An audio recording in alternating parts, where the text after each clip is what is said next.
Welcome back to The Manual, the podcast where we talk about the stuff most men's podcasts are too afraid to touch. Today's episode is going to be wild, raw, and real. Buckle up.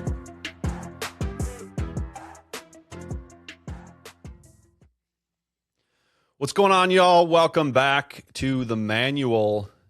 Nick and I are super happy and glad to be back. We've been off for a few weeks. I realized as we were setting this up this morning that the last time we recorded together was February 27th, and today is March 27th. I went away for a couple of weeks, so I was away from the podcast stew, and then Nick came down with intestinal indigestion. It was something. It was no bueno. No freaking bueno. No bueno. You look like $1 million though now. Feel great. Yeah. Sauna cold plunge this morning. Woke up maybe too early, but it's been a good morning. You have engaged in the purge, and you're living in the aftermath of the purge. Feels good. Yes. Everything's cleaned out. Ready to rock and roll. We're going to do a few more episodes on the nice guy to close it out here. This is round 8 for us. We've talked about a good number of different angles on the nice guy. Again, our conviction here is many guys that grew up in a comfortable, safe environment got the attributes of the nice guy reinforced to them. And have found themselves now as an adult in a world that is truthfully contentious and divided and chaotic and disruptive, struggling to find their fit and place and live into their purpose because of these attributes that have been reinforced. Because a lot of things, like we talked about last week, I brought up the quote from Matthew McConaughey about protecting your kingdom, about being able to have a backbone and to protect those that need to be protected if a threat is there. And as is the case for most of us, when we're untrained on how to deal with fight or flight, when fight or flight comes up in us in a reaction to an external perceived threat, many of us shut down or flee rather than being willing to engage it. And so, again, in our pursuit of becoming integrated men, learning how to develop capacity and self-mastery to offer that to the world around us as self-gift, self-awareness is centrally important. And so our conversation really here has been aimed towards that, to offer you some perspective, an opportunity to be able to look and reflect on your own story and experience, and to notice these different, when we brought up these different themes or ideas, how does this play a role in my own story and experience, and then offer some helpful tools and immediate application on how to press into yourself around that topic or idea, right? So it's difficult to say, like, okay, I'm going to stop being the nice guy, like, oh, ready, set, go. Okay, well, what are you going to do different, right? And it's far more helpful to get really practical and really specific about, okay, in this dimension of being a nice guy, when it comes up in these types of relationships or these types of settings, here's what I can do. And then mindfully engage that over and over and over again. And the more often you do that, and the more often those circumstances come up, the better you do at starting to learn to be able to engage becoming an integrated man instead of continue to operate in your nice guy. And what we're not advocating for is you go looking for war, but that you're ready for war when it comes to your front door, right? And it's going to come, and it's here in many ways, in different small ways in our life. And Nick, you say this often in our freedom group process. But what we do in the small things is how we show up to the big things, right? It's trusting the process. It's practicing so that when we're in the game, we can play the game well. And if we don't do that, we find ourselves in the game with no clue what to do next, right? And then if that's the case, we revert back to the old pattern, the old way of operating. So That's a way of introducing the overarching idea or theme. Today we're talking about self-respect, developing self-respect. And I'm struck, and I think I would like to start here, Nick, is that you can't develop self-respect in a bubble. Up until now, we've Yeah, largely talked about things related to the guy, like what can you do? And in order to develop self-respect, we were just talking about before we hopped on here, Jack Donovan, who has written a lot of different resources and books on masculinity, manhood. Certainly, there's many things that he stands for that we disagree with and don't totally align with. But he brings up this idea of the way of the gang, or I mean, really, like brotherhood, a Christianese phrase, I think, for what he's trying to articulate and acknowledge.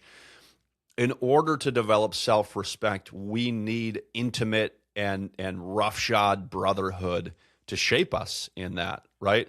So, Nick, I'd love for you to talk. Maybe that's self-reflection in your own story and experience, the role that other men have played in shaping you into the integrated man versus the nice guy, or extrapolate more on these principles and ideas more sure. generally around brotherhood and the development of self-respect. Yeah, yeah, yeah. The nice guy often lives under the surface until, I mean, it all comes out in relationships. Always, he's exposed in relationships, especially those closest. And what comes to mind, just by way of anecdote, yesterday I had really good coaching call with one of our guys in our priest group, and he was processing how, as seen as he's got one housemate, he lives with his pastor, and he was reflecting on every Wednesday at 3 in the 3 o'clock hour, wherever he is, his pastor seems to walk in the same room that he's in, and it causes him some stress. He's nervous, he gets anxious, he's like, "I'd like a little privacy," and he can kinda start going down this rabbit hole of victim, bitterness. Can I get a little bit of privacy? Can you could even say respect. The problem is, there's a couple problems. One, his pastor doesn't know that he's in a freedom group, right? So there's some fear there. There's some shame there. But then he has a need here. Okay. And so we got to, like, what's the core need? You don't necessarily need to have the whole house by yourself. But what do you need? You need some privacy. Why? So that you can have freedom to enter into the container that a 1 hour of a freedom group can provide for you to go somewhere. And so we were talking through his fears, his reservations, his hesitations, one, to share his story, but more than that, to ask for what he needs.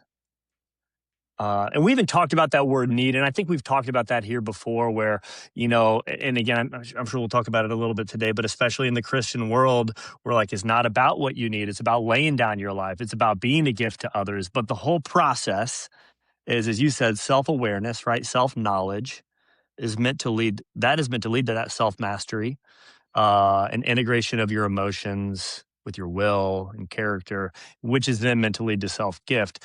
And so the process of articulating what you want, what you need, and this is in line with self respect and acknowledging, owning, becoming aware, because so often we don't even know what we want. We don't even know what we need, because we've lived so many of our lives. We talked about enmeshment in the past. Like, I don't know where you begin and where I end, and it's all, I don't know what I even want. I don't even know what I even need.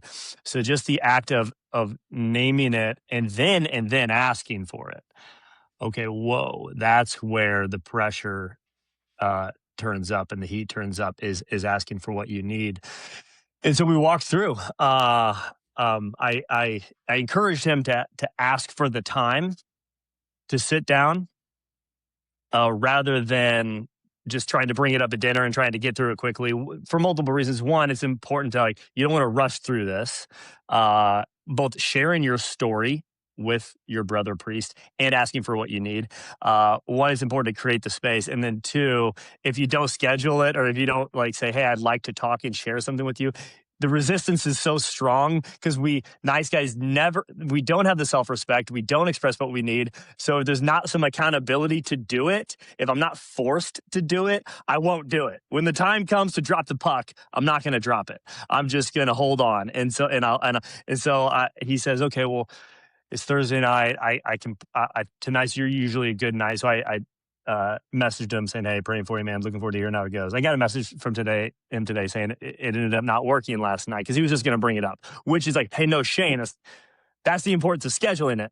So really it's coming down to, knowing what you want, naming what you want, and then asking for what you want.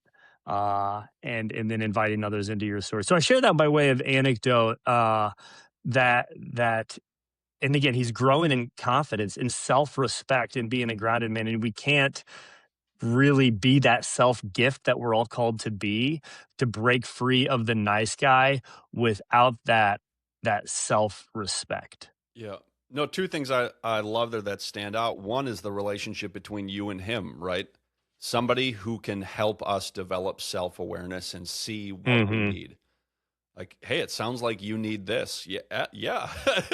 I didn't think I realized that before. I need that. And then somebody to do it with and to practice it with, which in your example is with his brother priest. Being able to have those two roles. I mean, I think it's worth even just pausing there for the guys that are listening to this. Is who in your life knows you intimately enough and sees your stuff enough that they could challenge and stretch you towards that development of self-respect, right? That can help you identify needs that you have that are going unexpressed, unacknowledged, and unmet, and then help you game plan how to go about getting them in those key relationships you have in your life. Which, again, the beautiful possibility there is in again, using this example, is a deepened relationship with probably the most important for this man in his life at present, the most important relationship he has for the next several years, at least the next year. And to not have that is only that increased sense of crossed boundaries, even if it's being done likely unintentionally. And then the lack of intimate vulnerability of, hey, this is what I'm dealing with, and I need others to be in it with me. Yeah. Obviously, his pastor is probably not going to play the role that of the Freedom Group and you are playing with him to be in it to that level of intensity and engagement with him, but he can be in it to some degree, right? In the same way that we coach guys who are married, right?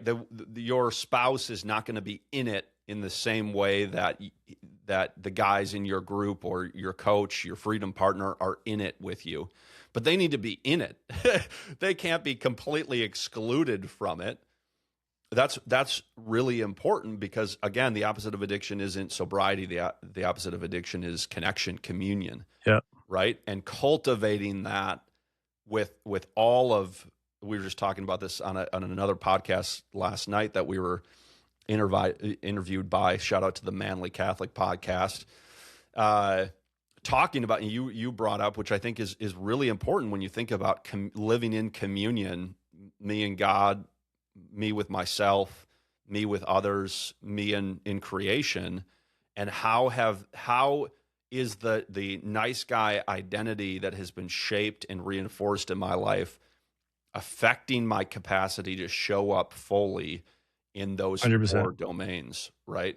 100%. And really, I mean, again, self-respect can sound like it's isolated to the me and me domain, how I view myself, but it affects all of it, right? If God is consistently seeing me in a way that I refuse to see me, that affects not only my own capacity, but his capacity to be intimately involved in my life, because he can keep saying to me, you're worth it.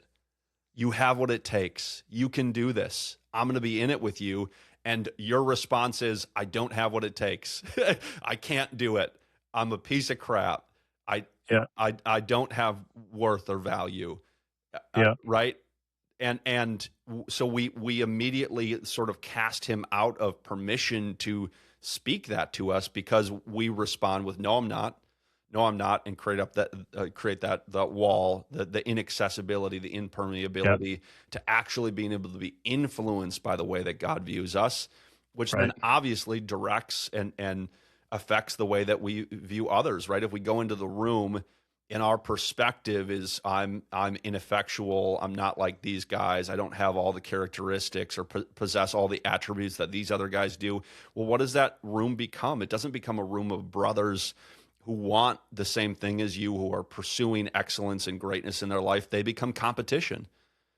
They become sources of comparison, right? And if I operate with others in comparison, you can guarantee you will find in Yeah. others not their gifting, their skill, their ability, their unique attributes that make them special, and you call that out in them.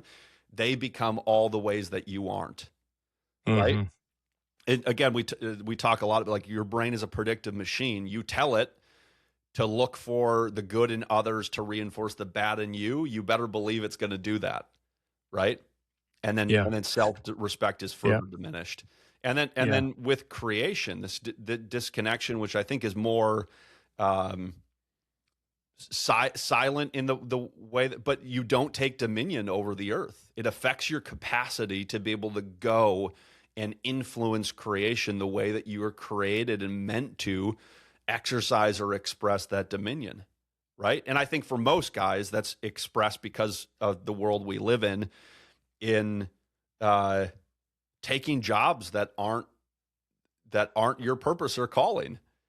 You find yourself doing something that you hate Mm. and sort of settling it. Well, I guess this is just going to be what it is.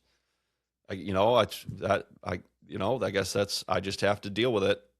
I'm going to Yeah. hate my job, and then I'll try, and with my other 4 hours a day, I'll try to make up for it. Yeah. Versus having this belief, you know what? Maybe, like Bishop T.D. Jakes says, maybe this is the thing that leads to the thing. To the thing. Right? Like well, maybe I'm not in what I want to be doing, but how is God shaping me in what I'm doing for the thing that I'm called to do?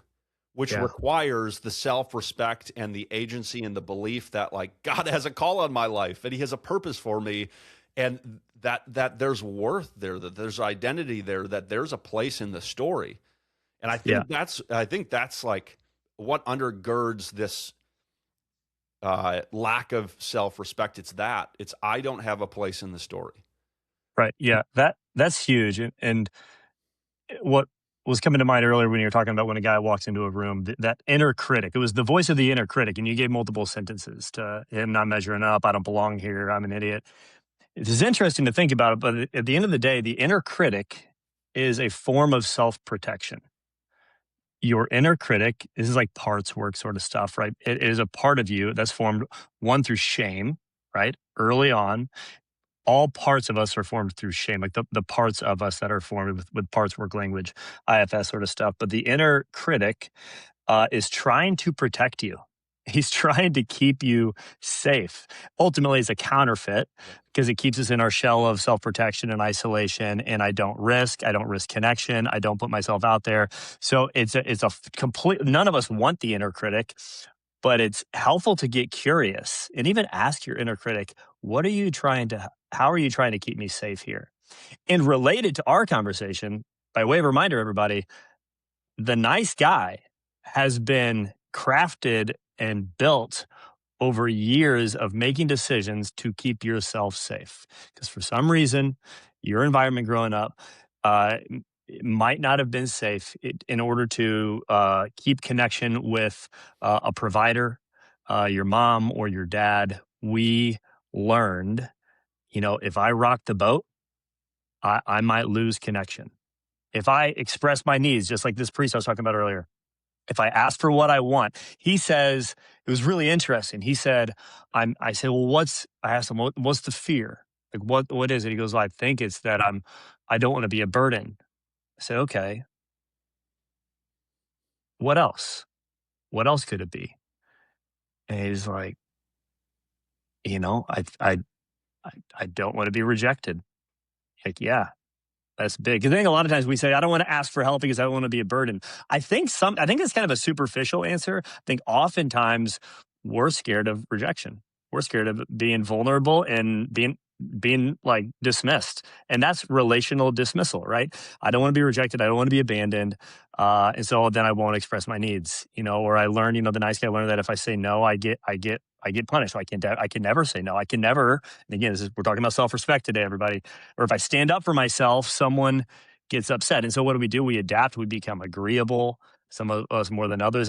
That's kind of naturally part of my temperament. And so some of us have a temperament to be more of that anyways. And so it doesn't take much for a little bit of wounding to have it become more agreeable. And so we shrink our preferences and we call it virtue. In self-respect, this invitation to express what you want, to name what you want, to become aware of what you want, to grow in awareness, and then that self mastery and ownership directly opposes the nice guy, that Mm, self protection, and really, self neglect is not holiness, is not virtue. It's a wound dressed dressed up as virtue, and so it's helpful to ask, where did you learn that naming your needs, articulating what you even want to, because again, in this conversation yesterday with this priest, I was like, sometimes we think of the word need, and that's like we put such a high bar for a need. It's like, well, I don't really need to ask for because I'm not going to die,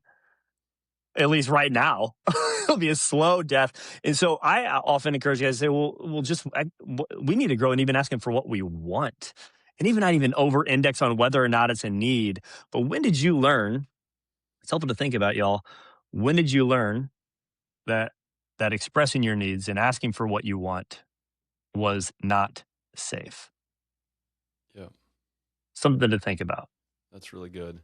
Yeah, the other thing that I thought about when you were originally talking about this example with one of the guys you're working with is the first chapter of Jordan Peterson's book. I think it's the 12 Rules for Life, right? Where he talks about lobsters. I think it's lobsters. Yep. Uh, Lobsters. where the principle is to stand straight with your shoulders back.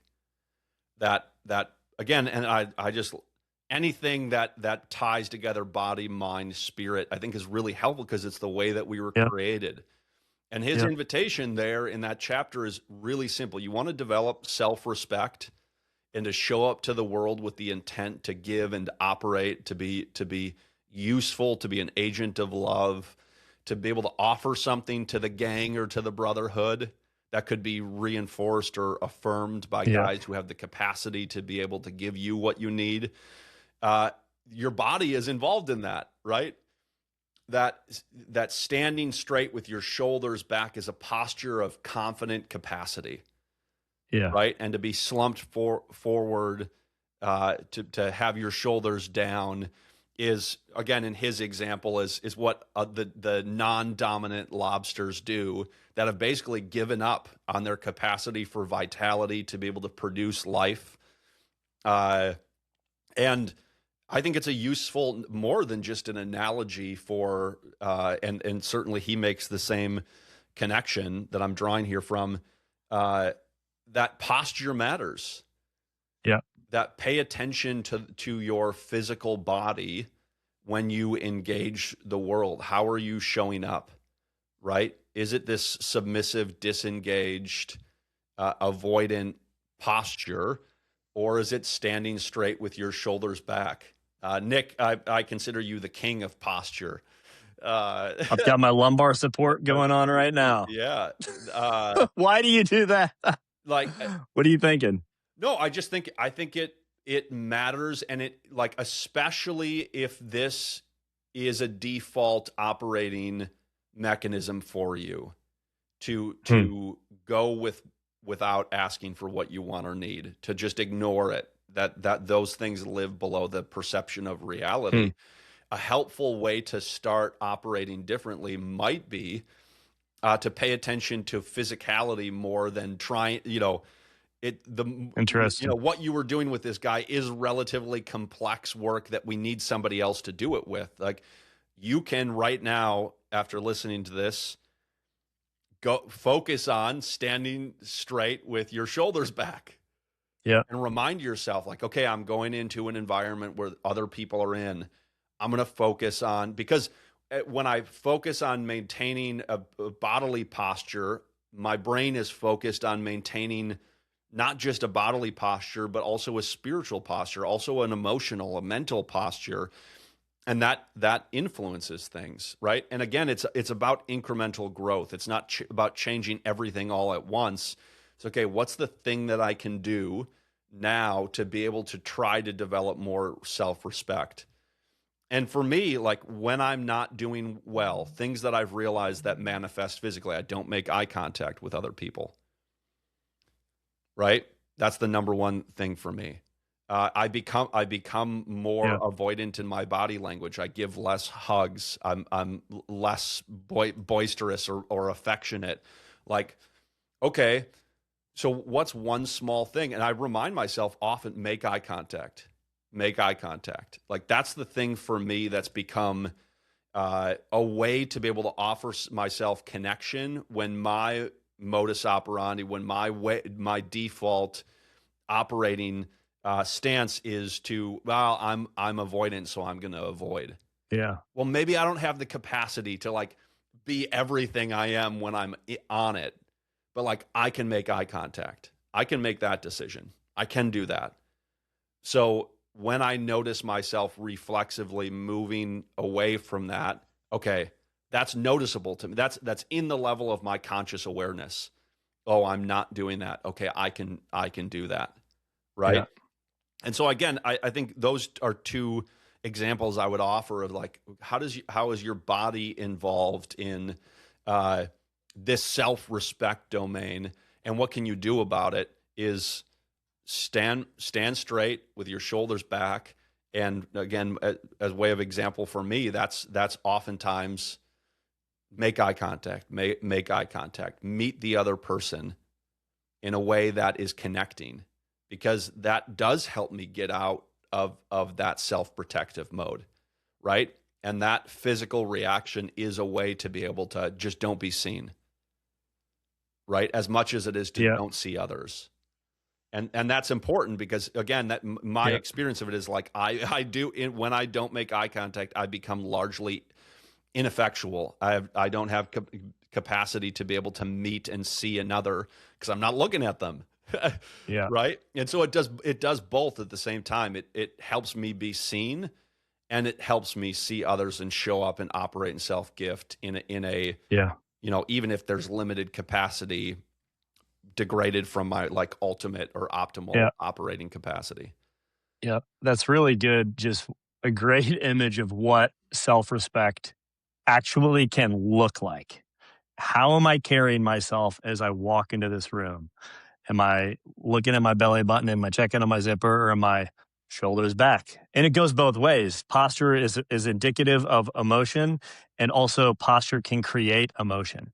As I just love the body, mind, spirit connection there. And what else does it look like practically here? Saying no, right? And I would encourage you guys to say no without even over explaining. Say you're invited to do something. No, I can't do that.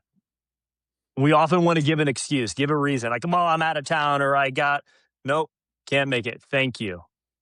No, thank you. Say no without over explaining. Again, getting back to honoring your preferences, articulating them before sacrificing them. And for nice guys, this is freaking hard. We will get to the point of sacrificing, but you need to go in a season, I would propose, where you just ask for what you want. Ask for what you need. When people are talking about even in the trivial stuff that does not matter, we're on a road trip, we're stopping for lunch, express what you want. Even if you don't get it, flex the muscle there. Tell the truth. Tell the truth, even when it creates tension. And this is a silly example, but yesterday evening, I went and got a workout in the evening yesterday afternoon. And on the way back, Teresa asked me when I went if I could pick up a Target pickup. She goes, "It's going to be car pickup, so you wait out in the car." And so she texted me the picture. It says, "Hey, I can't send you the link, so just uh, text me when you're on your way." So I ended up calling her. She wasn't near her phone. I texted her on my way. I texted her, "Hey, I'm here." I was on the phone with the guy, so I'm like, I don't mind hanging out. I'm chatting. I sat there for 20 minutes. I said, uh, and I called her again when I got on the phone, and I wasn't bitter. I wasn't resentful at all. We got If I was, that would be indicative that I probably need to say something. But I went in, I showed him a picture of the order number. They ended up getting it for me. I come home, and then I see she was hanging with the kids. Uh, but the reality is she texted saying, "Text me when you're on your way." And probably 5 minutes later, I texted her, and she wasn't even near her phone. So you could say she dropped the ball. And I could have just not said anything, but just because it's super helpful just to express, not to make her feel bad, but I forget what exactly I said. I said, "Yeah, I said I waited there for 20 minutes. Wasn't a big deal. I was on the phone, but I did wait there for 20 minutes. I ended up going inside." I both honored the fact that I made it. I don't know how this is coming across, but a small sacrifice. She's like, "Thank you for saying that. I messed up. I should have been near my phone." I said, "Totally. I forgive you. Not a big deal." But I don't know if this is coming across as I wanted to come across, but ultimately expressing, "Hey, this is it helpful for you to know that Right. No, is it responded? Is no, that it's making great. sense? Can you put Yeah. some flesh on that?" Yeah. Because again, I think this is emotions 101. Get it out of Yeah. you, because Yeah. if you don't, it stays in you. And if it stays in Yeah. you, it builds. Right. Right. Right. And so again, you're not punishing her. You're not Totally. trying to lord it over. You're not bringing it up later in a fight No. as Right. ammunition for like, well, you don't do Right. this X, Y, and Z, and so you're not dependable. And that's Right. like these, right. So you're not using it as control. You're getting. I need you to know this. Here's how it made me feel.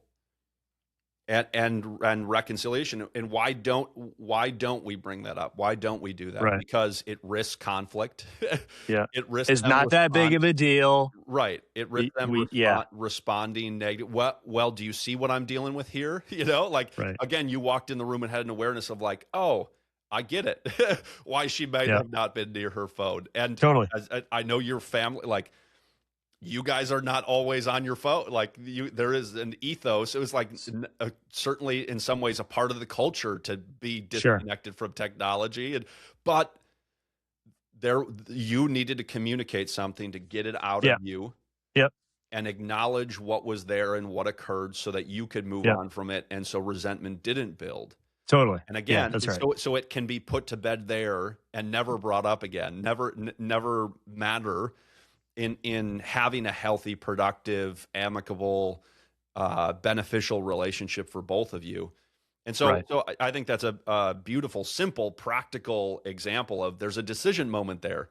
Do I just let it go and not deal with it? Which again, to the nice guy feels like, yes, do that. No Yep. conflict. That's safer. Just deal with your emotions on your own. Well, what does that turn into? Right. That stuff builds Right. in me, and then I need to get out. I need to escape, or I have resentment. And so that becomes fodder of, well, my wife doesn't do X, Y, and Z for me, so I'm going to take what I need, right? Which is the perfect description of the shame cycle. I deprive myself of a legitimate need, which gives me the entitlement to act in an illegitimate way to fill that Right. legitimate need, which makes me act out in an illegitimate way, which makes me ashamed of what I did, which makes me deprive myself of a legitimate need, and around I go, right?